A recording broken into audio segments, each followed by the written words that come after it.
تعالى النهاردة أقولك على أخف وصفة ممكن تعمليها بصدور الفراخ، سهلة وسريعة وطعمها جميل جدا.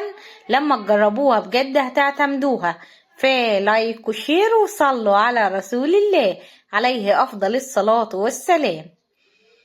أول حاجة نص كيلو من البانيه هحتاج له بصلاية وسط، وهنحتاج له قرنين من الفلفل الأحمر ونص ربطة بقدونس.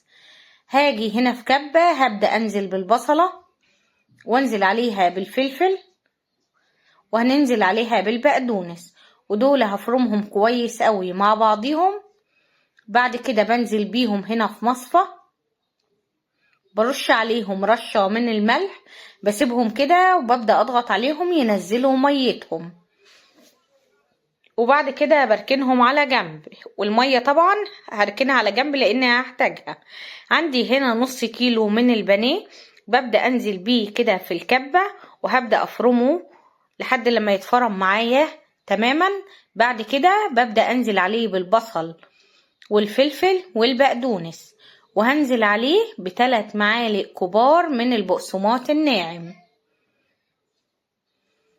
بالنسبة للتوابل نص معلقة صغيرة من كل حاجة، نص معلقة من الفلفل الأسود، نص معلقة من البابريكا، ونص من الكزبرة الناشفة، نص من الجنزبيل، ونص من البصل والثوم البودر، ورشة من الشطة، ومعلقة صغيرة من الملح. والمقادير دي مظبوطة على نص كيلو من البانيه. برجع كده اديلهم فرمة مع بعضيهم كله يتجانس مع بعضه، وبعد كده بنزل بيهم في طبق.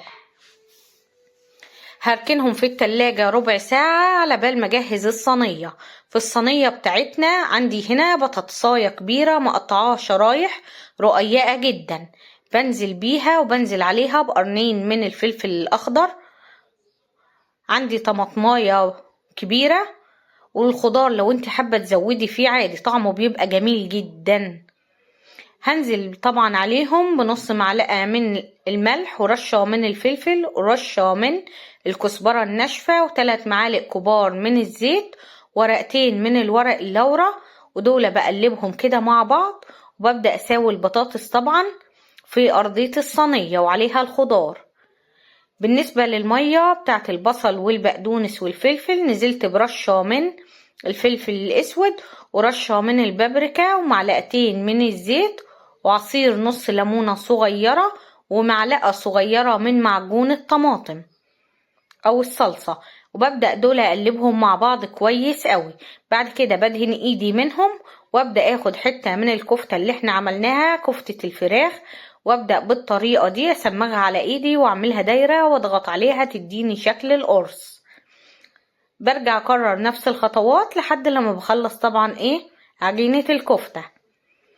بعد كده على الوش لمعتها كده بتلميعة من الصلصة زي ما انتوا شايفين كده، اديت كل واحدة فيهم فرشة. وباقي الصلصة دي احط عليها نص كوباية صغيرة من المية، مية فترة من الحنفية، وبنزل بيها كده في أرضية الصينية.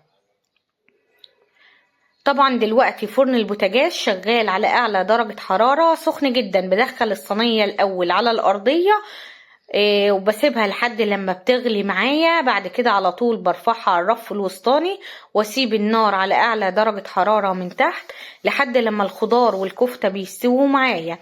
قبل ما بطلع الصينية من الفرن اخر 5 دقايق ببدأ اشغل لها الشواية من فوق تاخد لون، وعلى طول ببدأ اخرجها. شايفين الجمال؟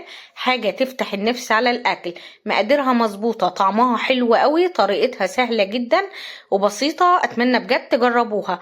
لو وصلت لحد هنا اتمنى بجد تحطي لايك للفيديو لو لسه ما حطيتيش لايك.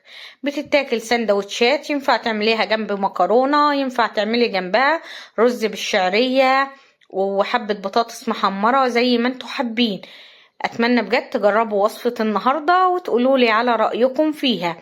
فلايك وشير لو عجبكم الفيديو. صلوا على رسول الله عليه افضل الصلاة والسلام، واستنوني في وصفات جاية كتير بإذن الله.